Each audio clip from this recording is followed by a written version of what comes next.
So I decided to share the things I'm going to use or I'm going to consider and stop eating sugar experiment. And I should add, stop eating sugar and carbs that rise my in sugar blood levels too much and that provoke inflammation in me, because that's the goal with that experiment. I want to reduce the inflammation in me. I decided to make this experiment because I realized I was having too much sugar, and sugar brings a lot of inflammation, and I'm having a lot of symptoms, I believe to be symptoms, not diseases, that are related to the inflammation. So, yesterday I shared with you that I would, in this channel, I would not, I would not know. I would be able to eat whatever I wanted as long as I did it, even if we're talking about sugary treats. Today I'm going to share two other things that I thought about this night that I believe to be important. One of them is stop eating processed food and restaurant food and fast food and take out and go pick up or order out, because those foods have a lot of things that, like sugar, but also fats that aren't good, that also can provoke a rise in inflammation. And by fats, I don't even mean necessarily fat. Well, it can be fats, and those are too, but the sort of the ingredients present in those foods are the sort that are more inflammatory than if well chosen and made at home. The other thing is, well, the same thing in a way. This can't be made in one go. So to slowly reduce on a weekly basis. So let's say, and it's not the case, that I order out 4 times a week. Or go to the restaurant twice a week.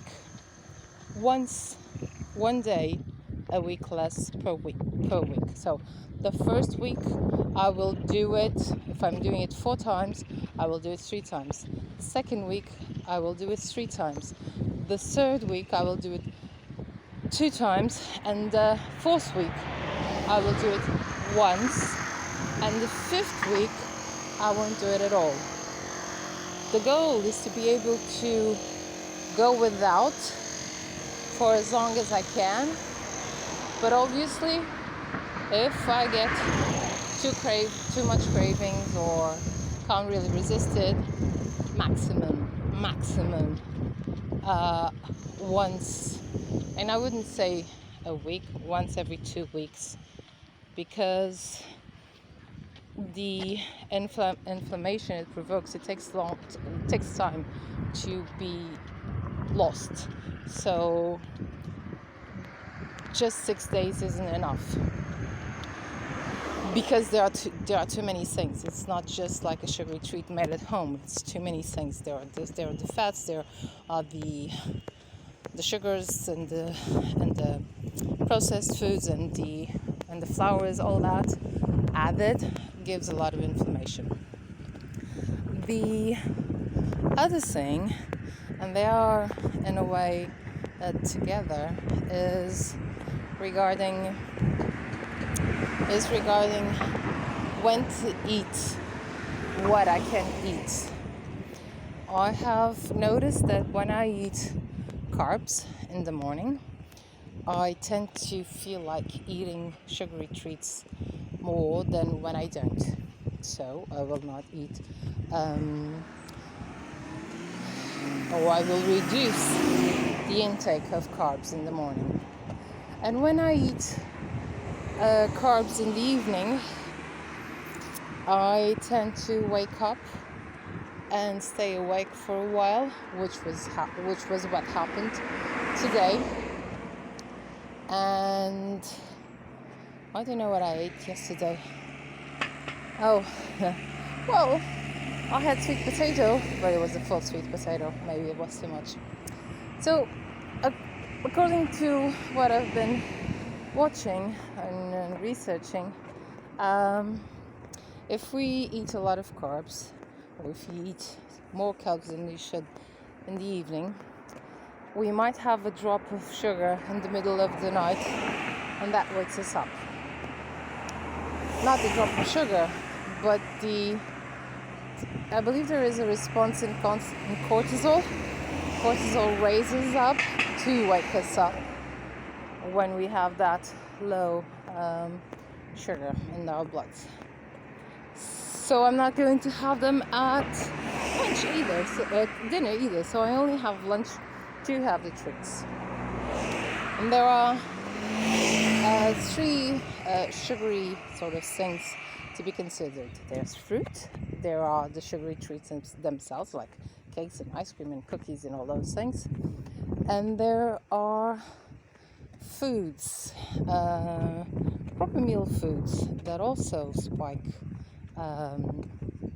the sugar levels to, or make the blood levels to rise, which are rice and pasta and pizza and bread and potatoes and chips and sugary drinks and fruit juices and sodas.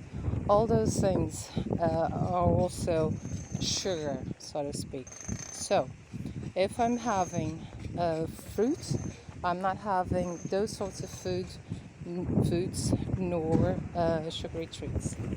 If I'm having sugary treats, I'm not having fruit nor those sorts of foods. And if I'm having those sorts of foods, I'm not having fruit nor sugary treats. If I have fruit, I will have them before the meal. If I have sugary treats, I will have them after having lunch. After eating lunch, I must eat the full meal, and only then I will have the sugary treats. And obviously, if I'm not having fruit nor sugary treats, I'll just have the meal. Now, let me give an example. Let's say I want to have an apple. So